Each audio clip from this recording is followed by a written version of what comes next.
Hey hello guys, welcome back to our channel. তো তোমাদেরকে আমি একটা ছোট্ট গল্প বলবো, কিন্তু তার আগে কিছু জিনিস দেখাতে চাই। জিনিস বলতে তোমরা দেখলেই বুঝতে পারবে, দুটো জিনিস দেখাবো আমি তোমাদেরকে। তো সেটা কেন দেখাচ্ছি বা কি কারণে দেখাচ্ছি সেটা তোমাদেরকে দেখাচ্ছি, একটু দেখো। ঠিক আছে, এই এই দুটো জিনিস, ঠিক আছে, এটা একটা আর এটা একটা, ঠিক আছে, দেখলে দুটো। তো এটা যখন আমি কিনেছিলাম, তো তখন এটা তখন মানে খুব ভাইরাল ভাইরাল বলতে কি, তখন নতুন নতুন লঞ্চ হয়েছে জিনিসটা, স্মার্ট ওয়াচ। তো তখন আমি কিনি জিনিসটা। কেনার সময় কিন্তু তখন যেই টাকা দিয়ে কিনেছিলাম জিনিসটাকে, এর এই এখন এই দামে কিন্তু অনেক কিছু ফ্যাসিলিটি পাওয়া যাচ্ছে এই ঘড়িটার উপর। যেমন কি, তখন আমি কিনেছিলাম এটা প্রায় ৳২,০০০ র উপরে। তো এখন এই ৳২,০০০ দিলে তুমি অ্যামোলেড ডিসপ্লে পেয়ে যাবে। তারপর তোমার কথা বলতে পারবে, ওর মধ্যে তুমি কলিং করতে পারবে, কিছু ইনবিল্ট অ্যাপ থাকবে, ওতে গেম খেলতে পারবে, অনেক কিছুই পারবে। যেমন এটাতে আছে। ঠিক আছে? তো আমি এটা কেন বললাম কেন? যে দুটোই কিন্তু তোমরা দেখতে পাচ্ছ যে দুটো ঘড়ি দেখালাম তোমাদেরকে। তো দুটো কিন্তু আছে। অ্যাকচুয়ালি আমি ইউজ করি না। ঠিক আছে? তো আমার আজকে খুব মানে মনে পড়ল জিনিসটা, যে ওই যে বলে না যে মিল যায় তো মিট্টি আর খো যায় তো সোনা। সেরকম আরকি। পড়ে আছে, পড়ি না। ঠিক আছে, পড়ে আছে, পড়ে আছে। থাক। তো ঠিক আছে, তোমাদেরকে এটা আমি একটু মানে বললাম। কারণ দুটো পড়ে আছে, এত খারাপ লাগে নিজের উপর যে পড়ি না, তার জন্য কিনেছিলাম দুটো। একটাতে কলিং হতো না বলে আরেকটা কিনলাম, কলিং হয় বলে। ঠিক আছে, ছাড়ো। তো তোমাদেরকে একটা গল্প বলি। তো গল্পটা এরকমই যে আমি আ সাধারণত জানো যে তোমরা বর্ষাকালে, বর্ষা হওয়ার আগে কিন্তু দেখেছো যে খুব কালো করে মেঘ উঠে আসে। মেঘ উঠে আসে বলতে মেঘ আসে। তো আসার পরে ওটা বজ্র বিদ্যুৎ পাত হয়। কিন্তু দেখবে যখন বৃষ্টি হয় না, বৃষ্টির সঙ্গে বজ্র বিদ্যুৎটা খুব কমই হয়। ওটা যতক্ষণ না তোমার ওই মানে সাইক্লোন টাইপের কিছু একটা আসছে, মানে ঝড় টাইপের কিছু একটা আসছে, ততক্ষণ কিন্তু তোমার বজ্র বিদ্যুৎ সহ বৃষ্টি হয় না। সাধারণত দেখবে বজ্র বিদ্যুৎ আগে হয়ে যায়, তারপর তোমার বৃষ্টি হচ্ছে, তাই না? সেই সময় কি হয়েছে, যখন তোমার বর্ষাকালটা প্রায় শেষের দিকে আর শীতকালের শুরুর দিকে, মানে এই তোমার শুরু হবে, দুর্গাপুজোটা শুরু হবে এরকম টাইমটায়। ঠিক আছে? দিদি বাড়িতে এসেছিল সেই সময়। দিদি আমাকে বলছে, "তুই এটিএমটা নিয়ে যা। এটিএম থেকে কিছু টাকা পয়সা তুলে নিয়ে আসবি। যেহেতু সামনে দুর্গাপুজো আছে।"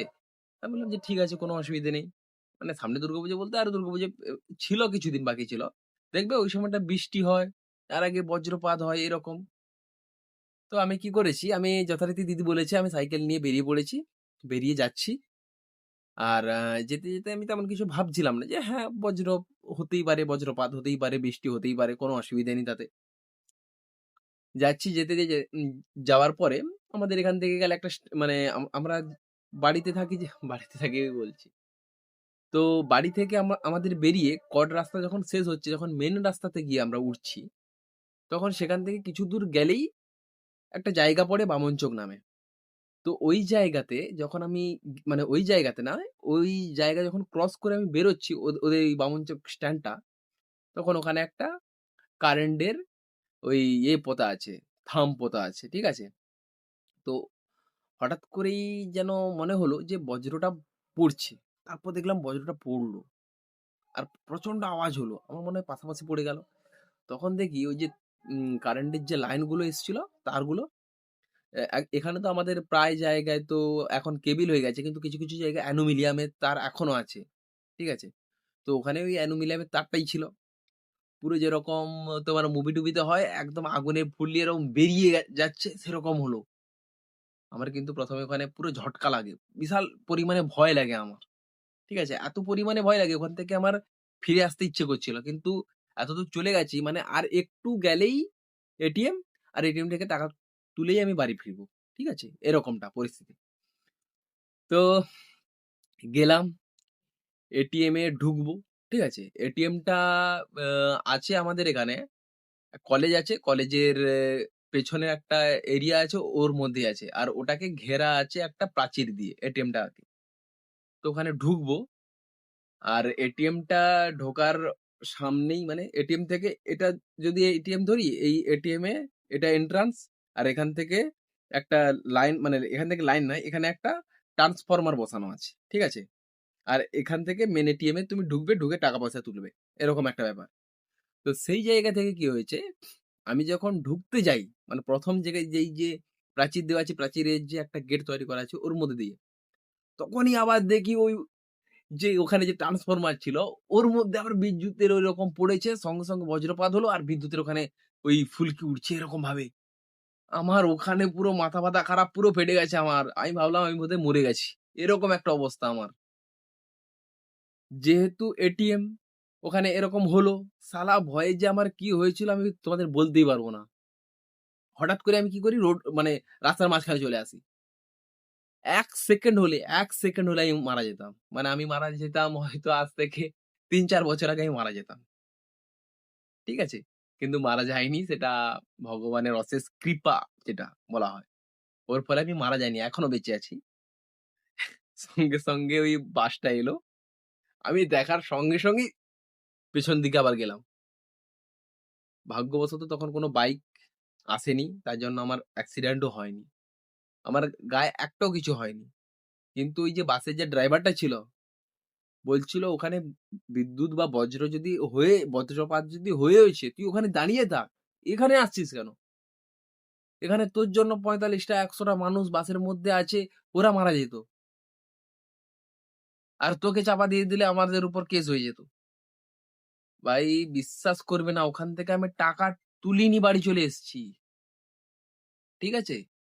আর এখন বর্ষাকালে এরকম হলে, মানে বিদ্যুৎ যদি চমকায়, যেটা বজ্রপাত যদি হয়, আমি বাড়ি থেকে আর বেরোই না। এখনো ভয় করে আমার। ওই ঘটে গেছে ২০২১-২২ সালের দিকে। এখনো আমি ভয় পাই ওই জিনিসটা নিয়ে। তোমরা যদি ওই সিচুয়েশন এ থাকতে, না কেউ একজন যদি আমার সঙ্গে থাকতো ওই সময়, আমার কোনো বন্ধু, আমার দাদা, তাহলে তারও যা অবস্থা হতো তুমি ভাবতে পারছো না এই জিনিসটাকে নিয়ে। একবার কল্পনা করে দেখবে যে এরকম বারবার ২ বার বজ্রপাত হলো, বাস থেকে বেঁচে গেলাম একবার। আমি তো তাই ভাবি যে আমি বোধহয় বেঁচে গেছি, অমর হয়ে গেছি। ওই যে যেরকমভাবে ক্রিকেট খেলা হয় দেখবে, যখন একটা ক্যাচ ড্রপ হয়ে যায়, আরেকটা ড্রপ হয়ে যায়, তখন উদুম খেলাতে থাকে সেরকম। ভাই বেঁচে গেছি, অমর হয়ে গেছি। যা খুশি করো, যা খুশি করো। হ্যাঁ?